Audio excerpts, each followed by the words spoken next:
என் வாழ்க்கையில நான் நேசிச்சது ரெண்டு பேர். ஒன்னு என் ஆத்தா, இன்னொன்னு நீ.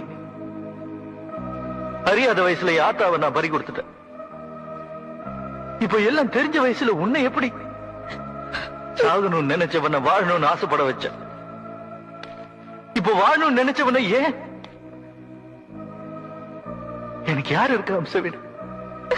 நீ கூட இருந்தா அது போதும் எனக்கு, வாடி இருந்தா.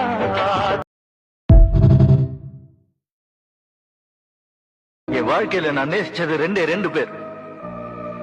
ஒன்னு என் ஆத்தா, இன்னொன்னு நீ. அறியாத வயசுல என் ஆத்தாவை நான் பறி கொடுத்துட்டேன்.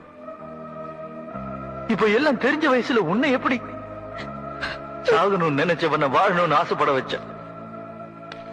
இப்ப வாழணும்னு நினைச்சவன ஏன் எனக்கு யாரு இருக்க அம்சவீடு? நீ கூட இருந்தா அது போதும் எனக்கு.